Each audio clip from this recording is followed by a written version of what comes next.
अनंत जन्मों के शुक्र उदय हुए तब तुम्हें सतमार्ग में वेश धारण करने का या परमार्थ में चलने का सौभाग्य मिला।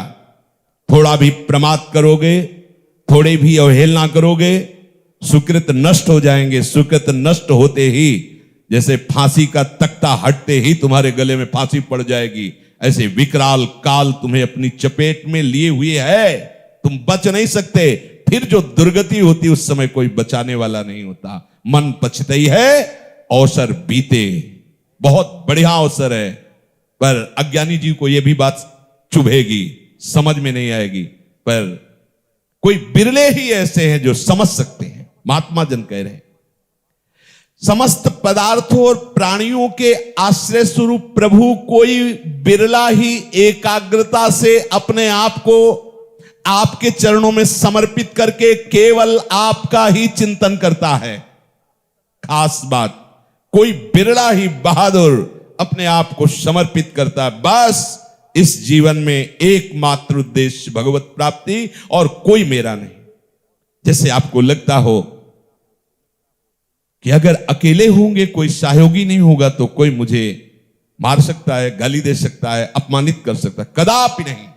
तुम्हारा कर्म ही उपस्थित होगा तुम्हें दंड देने के लिए। चाहे करोड़ों रक्षक रख लो, जब कर्म दंड देने के लिए उपस्थित होगा तो वही रक्षक ही तुम्हारा नाश कर देंगे, वही रक्षा करने वाला ही तुम्हारा नाश कर देगा। क्योंकि वो नाश करता नहीं, नाश करता तुम्हारा ही स्वयं का किया हुआ पूर्व कर्म है। अगर अकेले होकर भगवान का आश्रय ले लिया तो कहते अहम त्वाम सर्वपापेभ्यो मोक्षयिष्यामि मा शुचा। भगवान के सिवा ये कोई कर ही नहीं सकता। अहम त्वाम सर्वपापेभ्यो मोक्षयिष्यामि मा शुचा, ये किसी का अधिकार नहीं, केवल एकमात्र प्रभु ही कर सकते हैं। 11 वर्ष की अवस्था से लेकर इस अवस्था तक न किसी का आश्रय भगवत कृपा से हुआ है, वो आगे प्रभु जाने। पर देखा है कैसे प्रभु दुलार करते हैं। अगर किसी का आश्रय लिया होता तो उसका दुलार दिखाता और उसमें आसक्त होकर अपने प्रभु को भूल जाता। प्रभु का दृढ़ आश्रय ना हो पाता। उनकी अपार करुणा की किसी का आश्रय होने ही नहीं दिया। जहां कहीं लगा कि ये मेरा है, वहां वो ऐसी चाल चला कि हंसना आया कि अरे नहीं नहीं, भ्रम नहीं, भ्रम नहीं, भ्रम नहीं, कोई तुम्हारा नहीं है। जो तुम्हें भास रहा है वो माया है, जो है वो एकमात्र प्रभु है। कोई बिरले लोग ऐसे होते हैं। और प्रभु जिसने आपके चरणों का ऐसा आश्रय ले लिया, कैसा? एकाग्रता पूर्वक अन्य भावों का, अन्य आश्रयों का, अन्य संबंधों का चीख चीख के कह रहे, समझ लो, अन्य भावों का, अन्य आश्रयों का, अन्य संबंधों का त्याग करके एकमात्र केवल आपका हो जाता है। उसके लिए संसार समुद्र कैसा होता है? बोले गाय के बछड़े के खुर के गड्ढे के समान हो जाता है। जैसे चलते हुए गाय के बछड़े के खुर के गड्ढे को पार करने में हमें कोई श्रम नहीं लगता, ऐसे ही भव समुद्र से पार होने में हमें कोई श्रम नहीं उठाना पड़ेगा। श्री हरिवंश प्रताप नाम नौका निज खेवक, भवसागर सुख तरत निकट हरिवंश जो सेवक। सुख पूर्वक नाच गा के रिझा के लाडली लाल के नवनिवृत्त निकुंज में पहुंच जाएंगे। पर जरूरत इस बात की है कि हमारा कोई दूसरा कहने वाला ना हो। मेरे हृदय में यह ना हो कि वो मेरा है, वो मेरी वस्तु है, वो मेरा स्थान है, वो मेरा धन है, वो मेरा बल है। अगर ऐसा है तो ऐसा नहीं है, और अगर ऐसा नहीं है तो फिर ऐसा है। अब तक के संतों ने इसी पद्धति से संसार को पार किया है, इसी पद्धति से। मेरे तो गिरधर गोपाल दूसरो न कोई, कह हरिदास ते जीव विमुख भय, जे दूसरी कर डारी। वो जीव चाहे कुछ भी कर ले, अन्य आश्रय लिए है इसलिए नहीं। केवल मामेवे प्रपद्यन्ते, केवल बिहारी बिहारणी जू। कह हरिदास ते जीव विमुख भये, जे दूसरी कर डारी। कह हरिदास तबे चिरजीवो, जब कुंज बिहारी चितावन। एकमात्र मेरे प्रभु परम प्रकाश स्वरूप श्री कृष्ण हमारे कैसे परम प्रकाश स्वरूप। अंधकार में कुछ का कुछ दिखता है, लेकिन अत्यंत प्रकाश में वस्तु दिखाई देती। हां, ये है, रस्सी का सांप नहीं दिखाई देगा। हमारे प्रभु कैसे परम प्रकाश स्वरूप। उनका नाम कैसा है? परम प्रकाश स्वरूप। उनका रूप कैसा है? परम प्रकाश स्वरूप। उनके लीला गुण कैसे? परम प्रकाश स्वरूप। उनका धाम कैसा है? परम प्रकाश स्वरूप। यदि नाम रूप लीला धाम में आपने अपने चित्त को लगाया है तो माया अंधकार आपको भ्रमित नहीं कर सकता, क्योंकि हे प्रभु आप परम प्रकाश स्वरूप हो। आपके भक्तजन सारे जगत के निष्कपट प्रेमी होते हैं।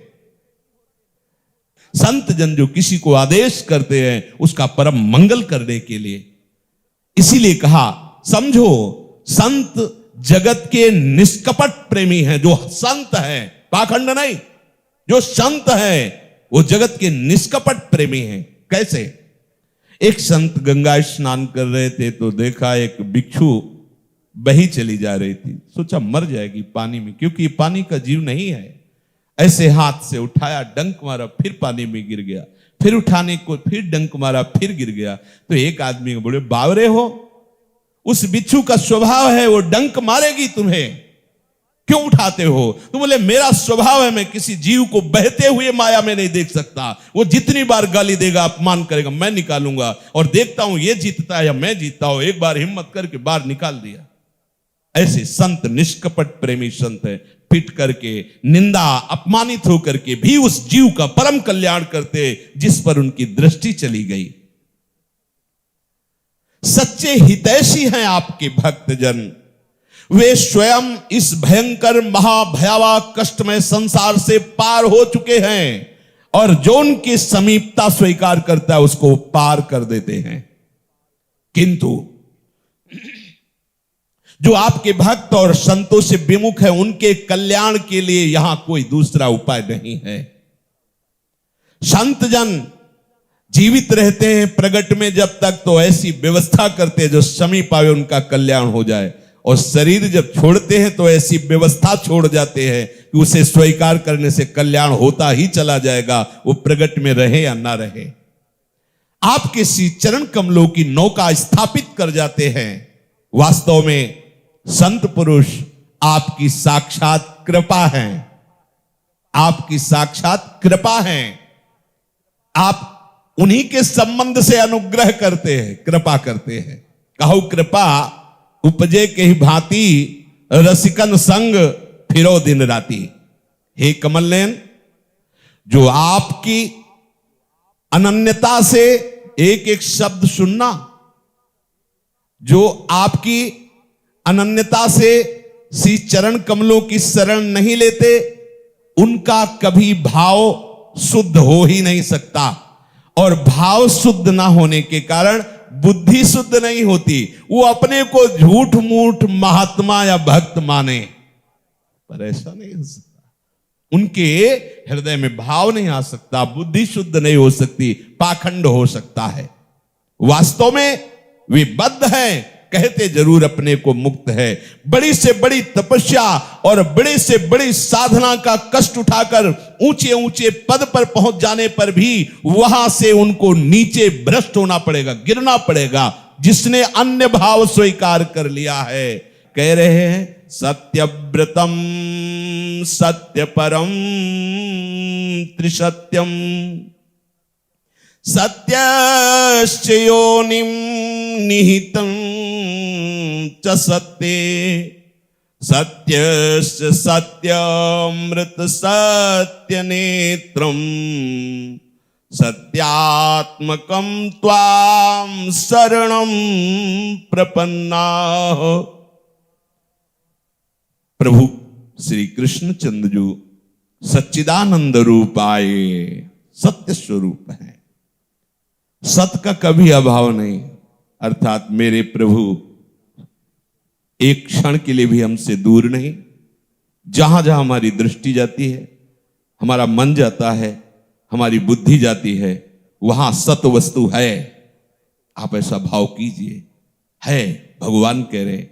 और ये ब्रह्म ऋषि जन कह रहे, प्रभु आप सत्य स्वरूप हैं, आप सत्य संकल्प हैं, सत्य ही आपकी प्रतिष्ठा है, सत्य ही आपकी प्राप्ति का साधन है।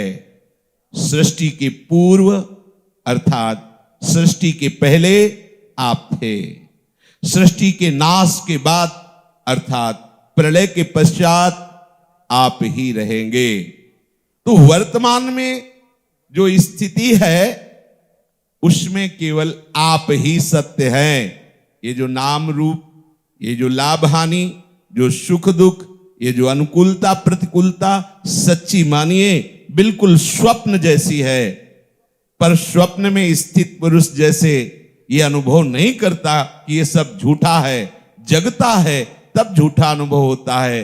तो जो सपने सिर काटे कोई, बिनु जागे दुख दूर न होई। ऐसे ही जब तक आप मोह संबंध का त्याग नहीं करेंगे, अज्ञान का त्याग नहीं करें, आपने स्वीकार किया है शरीर, शरीर के भोग और शरीर संबंधियों को मैं या मेरा मानना आपकी स्वीकृति है, ये अज्ञान की स्वीकृति है। इसी स्वीकृति से आपको बार बार जन्म मरण, दुख सुख, लाभ हानि, ये आदि आदि द्वंद्व व्यापते हैं। प्रभु इन अवस्थाओं में भी आप सत्य रूप से विराजमान हैं। पृथ्वी, जल, तेज, वायु और आकाश, इन 5 दृश्यमान सत्यों के आप ही कारण हैं। जल कौन बना हुआ है, वायु कौन बना है, आकाश कौन बना है, पृथ्वी कौन बना है, अग्नि कौन बना हुआ है? मेरा प्रभु ही बना हुआ है, दूसरा कोई नहीं है। आप अंतर्यामी सब में विराजमान हैं। वही साधक, वही उपासक, वही ज्ञानी, वही महात्मा, चाहे जिस संप्रदाय का हो, इस सत्य को जानना ही होगा। महाप्रभु हरिवंश चंद्र जी कहते हैं, ये क्रूरा अपिपापिनो नच सताम संभाष्य दृश्याश्चे सर्वान् वस्तुतया निरीक्ष परम स्वाराध्य बुद्धिर्मम। कोई कहे कि रसो उपासना में इस बातों का क्या महत्व है, तो हम कहते बिना इन बातों के महत्व को समझे रसोपासना में प्रवेश ही नहीं होगा। क्योंकि पांचवे भूले देह शुद्धि।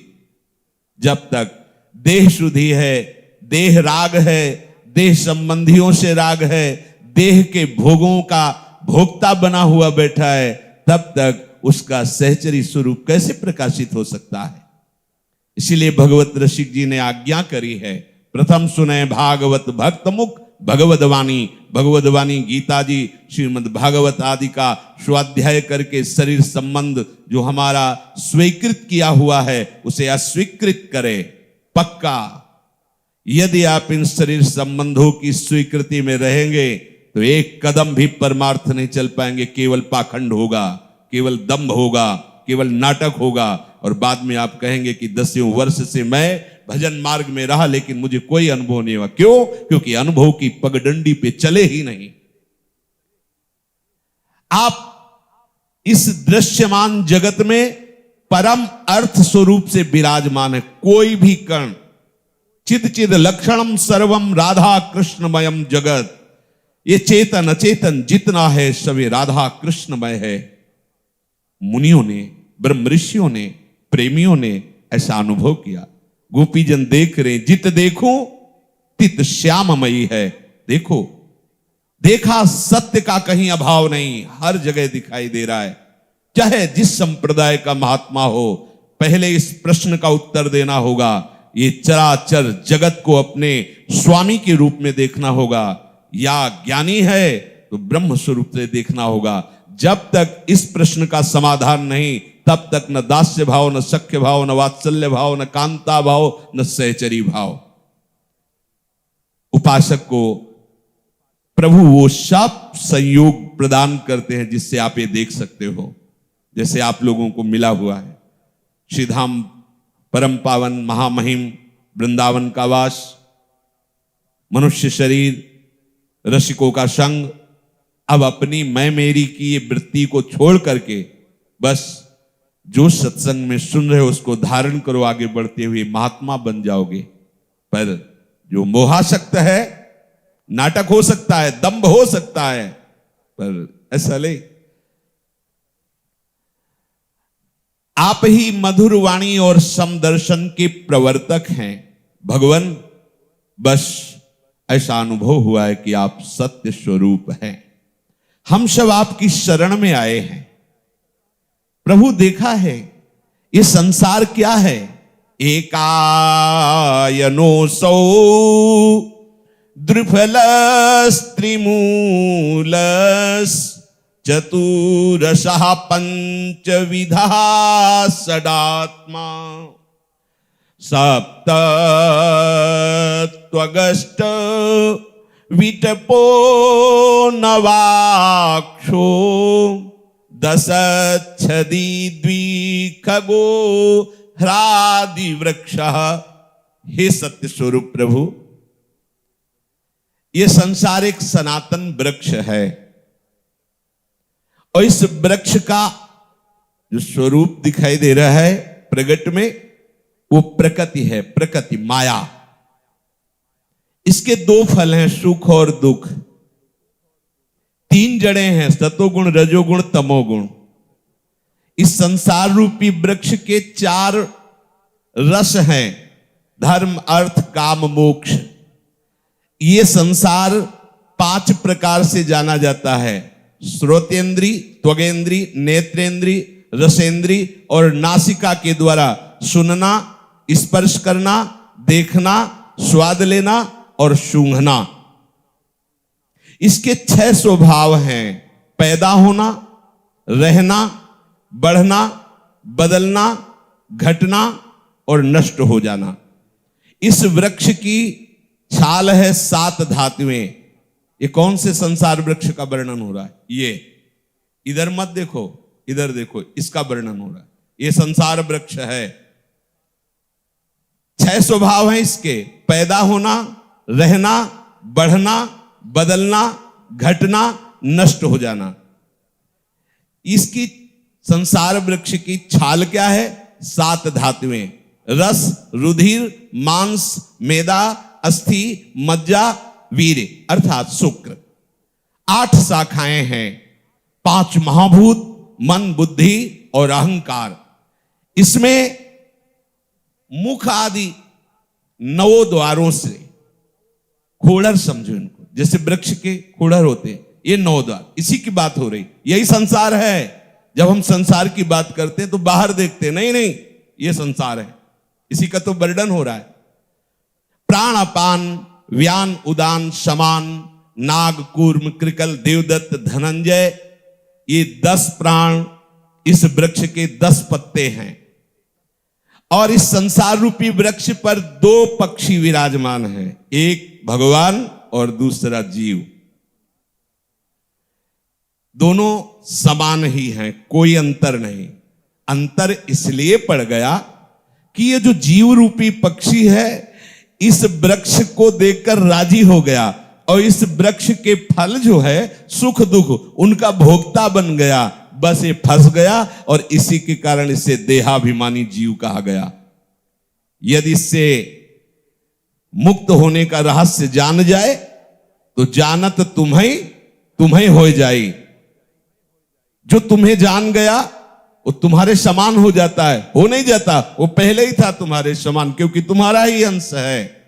ब्रह्मविद ब्रह्मयो भवति, जो ब्रह्म को जान लेता है वो ब्रह्म स्वरूप हो जाता है। ऐसा नहीं कि किसी साधन से उसके स्वरूप में वर्धन क्रिया हुई, बढ़ा इसलिए वो ब्रह्म स्वरूप हो गया। पहले भी ब्रह्म स्वरूप ही था, मध्य में भी ब्रह्म स्वरूप है, बाद में भी ब्रह्म स्वरूप रहेगा। अब उसने बीच में जो शरीर को अपना घर मान लिया, शरीर को मैं मान लिया और शरीर के संबंध से सुख दुख का भोक्ता बन बैठा। बस यही माया प्रपंच में फंसकर बार बार जन्म मरण और लाभ हानि दुख सुख आदि को प्राप्त होता है। इसीलिए इसे जीव कहा गया। नहीं, जीवै शिवः शिवः जीवः, वही एक परम तत्व है, दूसरा कोई नहीं है। मत्ता परतरम नान्यत किंचिदस्ति धनंजय।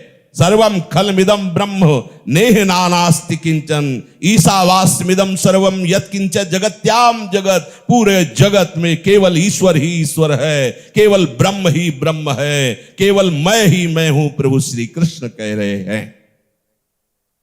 इस संसार रूपी वृक्ष की उत्पत्ति का आधार प्रभु एकमात्र आप ही हैं। हमारी उत्पत्ति किससे हुई? माता पिता से नहीं, प्रभु से हुई है। मूल में आइए। ऊर्ध्वमूल मधा शाखा मस्वत्थम प्राहुरभ्यम। प्रभु कह सबका मूल में, सबके पिता कौन है? प्रभु है। अपना संबंध जब तक और नाम रूपों से रखेंगे तब तक आप इस प्रपंच से नहीं निकल पाएंगे। आपको स्वीकार करना होगा कि प्रभु के सिवा कोई मेरा नहीं। महात्माओं ने स्वीकार किया है, तुमेव माता च पिता तुमेव, तुमेव बंधुश्च सखा तुमेव, तुमेव विद्या द्रविणं तुमेव, तुमेव सर्वम मम देव देव। आपके सिवा हे देव देव मेरा कोई नहीं, तुम ही हो। गोस्वामी तुलसीदास जी ने प्रभु से कहा है, जो चाहो उस संबंध स्वीकार कर लो। तू दयाल दीन हो, तू दानी हो, भिखारी हो प्रसिद्ध पातकी, तू पाप पुंजहारी। जो चाहो, नाते अनेक, जो मानो, बस हमारा आपका संबंध दूसरा का संबंध नहीं है।